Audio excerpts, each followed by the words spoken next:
Well, hello, and we're going to be talking a little bit about Tom's first time watching WandaVision. He didn't watch it when it first aired, but I finally convinced him to sit through it, and, well, here's what he thought of it. It was an interesting concept. Care if they shortened the episodes? Were there supposed to be more episodes? Well, no, it was a 6-hour runtime. Oh, okay. Split into 9 episodes because the first 3 were little half-hour sitcom length. Okay.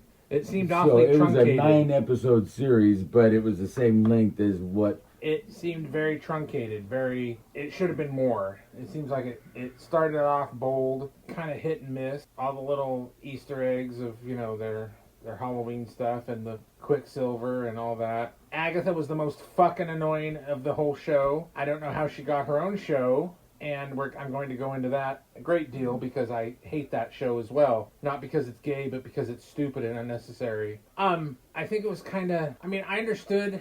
the TV shows and all the stuff from when her family got bombed and killed, and okay, fine, that's good, but then it just seemed like there was tonal shifts that were kind of jerky. And while Sword, all right, so let's break this up a little bit. The stuff that happened in the town was beyond contrived, but I understand she had a hex on everybody, but wouldn't that be like really draining her powers? But anyway, and they kind of treat Vision stupid. I know he got killed and he was a psychokinetic construct of hers. I get it.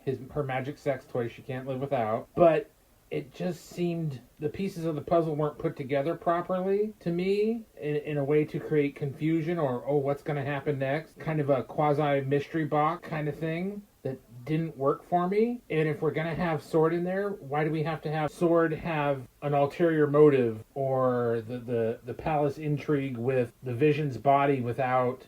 I found it interesting kind of how they wrapped it all up at the end, but it seemed out of place. And then at the very last episode, they went to war. They had, Sword came in with all these army vehicles and everything, and while the two hags were fighting, but then it just doesn't make storytelling sense that from the end of WandaVision to the start of Agatha, that these people are still in this town after what basically Wanda Maximoff mind-fucked, raped everybody forever, however long they were stuck there, and no consequences or repercussions, no nothing. I really hate the fact that Doctor Strange didn't show up at the end of the show, whether after the climactic battle with Agatha or when she took off to Norway or wherever it was, yeah. And she started reading the Darkhold. It was completely just gutted for me because she didn't have any repercussions, and if what is going on in Agatha with that's her kid, then what the hell? There's a lot of questions there, but no.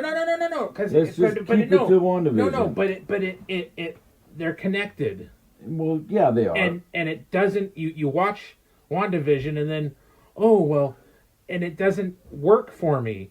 You have Sword should be there in the town. There shouldn't be anybody in the town except for Sword, or Agatha should be locked away somewhere in the raft or something like that. Just, it doesn't make any sense, and it doesn't help. It doesn't make me want to go back and watch WandaVision to kind of, suss out all this. Catch up with Agatha? Yeah, because it was horrible in the show, and then her own show, it doesn't make... There's no logical sense to any of it. It just doesn't feel right when you're watching a show where you're like, what's going on? And it's questions, because I like having questions. I like theorizing about what's going to happen. It just doesn't work for me on any level, on an intellectual level or a storytelling level. I understand that she created these kids, and then it also led to that horrible movie that doesn't make sense because now there's a kid, one of the kids is back. I would like that it's all a dream, which would at least negate the story of Agatha, but it just doesn't make any sense. It felt very disjointed. It didn't feel complete, and it didn't have a logical standpoint from the way an army or a quasi-military superhero task force, whatever SWORD is, would just let everybody stay there, or just be like, oh, okay, all right, it's all taken care of. Because SWORD should have been in the Multiverse of Madness too. Something, there just was pieces missing that were load-bearing and to keep the story together, or to prop it up at least, to be like, oh, okay, well, you know, SWORD can't do anything to her or whatever, or Doctor Strange is going to handle it. And it's a through line. So WandaVision led to Multiverse of Madness, which didn't work and makes it worse. And Agatha makes the Multiverse of Madness and WandaVision worse. So it doesn't have rewatchability, like, oh yeah, I want to see that again. It just doesn't work for me at all. All right. It was very contrived. I would beg to differ with all of that. Yeah, I know. And you loved it. No, I did, for many reasons. And I think part of it was, contextually, the first Marvel streaming series to hit the air, and they came out with a bang and set the bar high. And I think it's the best series that Disney Plus has produced across the board. I loved it.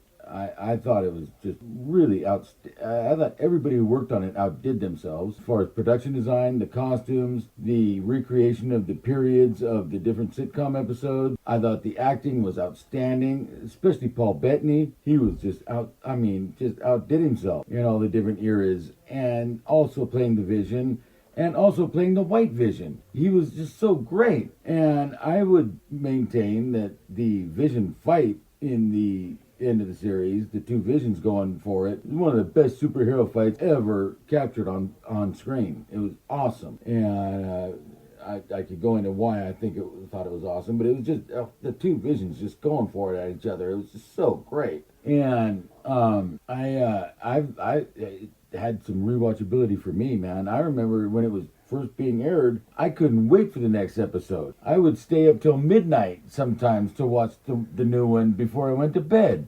Or if I didn't do that, I'd be up and watching it first thing in the morning before I even got out of bed, because I liked it so much. And I've seen it at least probably a dozen times. It has way rewatchability for me, and I got more out of it in subsequent viewings. I loved it. And I don't hate where Agatha is picked up. I do have questions, again, like with this teen kid who is apparently, the cat's out of the bag. He's Billy Maximoff. He's Wiccan. So where is Tommy? And what's he been doing? And, I hope they address that at least, to let us know that Tommy's out there and he's doing something. But I also have questions about, like, okay, if Billy and Tommy did not cease to exist when the hex was lifted, like we were led to believe, but they didn't show it, so maybe that didn't happen. Maybe Agatha had her hand in that. And maybe Agatha even had a hand in the conception of the twins inside the hex, because she did in the comic, and that would be consistent even if they didn't tell us so in the first series. If they come back to it and explain that away, I would take it. I could accept that there would be some kind of, something that Agatha had a hand in with the twins, because she did in the comic, So I'm going to reserve judgment on it until the rest of the Agatha series plays out and they explain some of that shit, because if they don't explain it away to my satisfaction, I'm going to have a real problem with it. But, because, really, how Wanda, if she was, studying the Darkhold and grieving the loss of the kids and her creation of the Vision, her iteration of it, wouldn't she have detected that the kids were still here in 616? In the material realm, yeah. She could find them in an alternate universe variant of herself with variants of them in an alternate universe. Don't you think she would have picked up on that they were still here and go try to reunite with them here? So lots of questions on that level. And again, I'm going to reserve judgment until I see it play out, whether or not they answer any of them. But no, WandaVision hands down, no contest, the best Marvel streaming series that they've done so far. Which was the first one, which set up, like I said, a high bar for the ones to follow. And I mean, Agatha's not even close, but it is again the same showrunner. I'm not hating it. I'm picking up on a lot of stuff in it that I appreciate, as far as some of the little things, little details in the story, that really do add up for me. Well, because I don't like it doesn't mean I hate it. No. It's just this is my issues with it. I want something a little more, and I've watched a lot of what shall we say, spooky sci-fi gothic horror sort of things, like Penny Dreadful and other things that are actually kind of really technical. And the fact, and we're gonna go, and I know what's WandaVision, but we're gonna go back to the first Doctor Strange movie, where they kind of set up the basis of magic. Yeah. And it just kind of all flies out the window in this show. I'm the technical guy. They did hold up on getting into the magic and mysticism of the Marvel Universe until they got to Doctor Strange on purpose. Because as soon as the Doctor Strange movie came out, the next thing we saw on Agents of S.H.I.E.L.D. was the story of the Darkhold and the Ghost Rider and all that. Good. Yeah. And that was really good. Good. It was really good. But what I'm saying is like it's not holding up.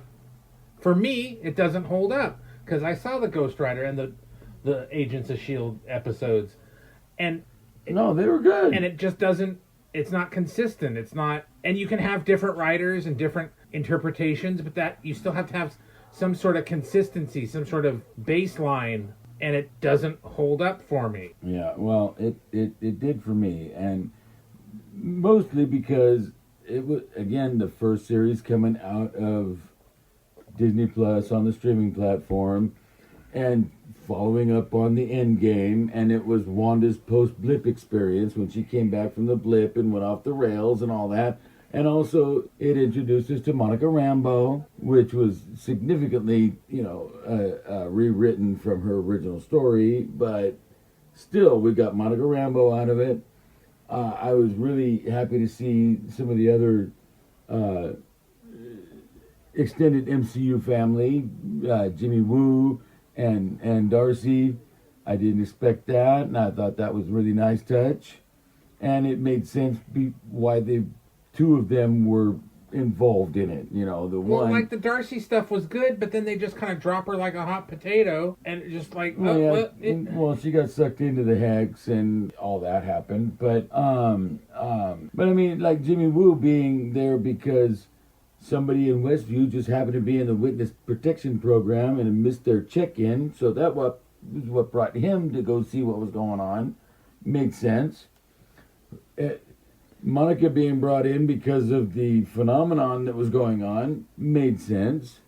This is basically more of the same problem of the story group that Marvel had when Perlmutter was around and how they were dissolved. This is the same problem. You have to have consistency and make it make sense all the time. It can expand and grow and do things and be gay or whatever the hell, but it has to work.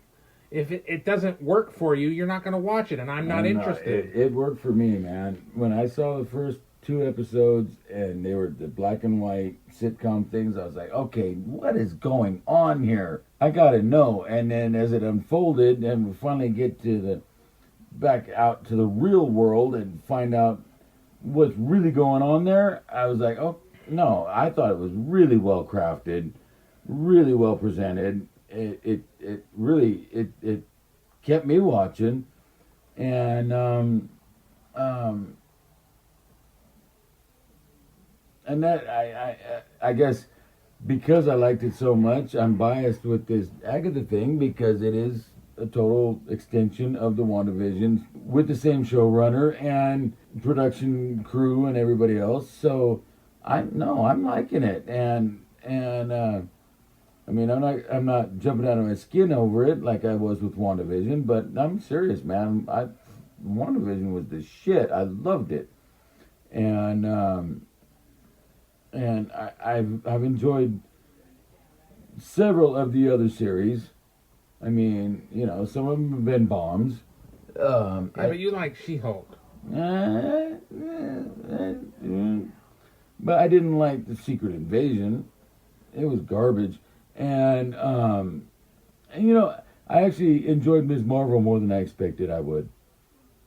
Mostly because the guy that plays it, she's just fun to watch, and she's very, very, you know, I really did enjoy that. I liked how it was presented. It was different, and I really enjoyed it more than I expected I would. And I was really, like everybody else, so disappointed in the Secret Invasion. It was just not good at all. And Echo started out real good, but then it just kind of turned into something that it didn't need to be by the end, and just Didn't work. no. When they gave her all the powers that were connected to her ancestors and all that, that is inconsistent with her comic book character and even her live action character. She was enough without all the powers, you know. And the thing is you know, the character really is a deaf,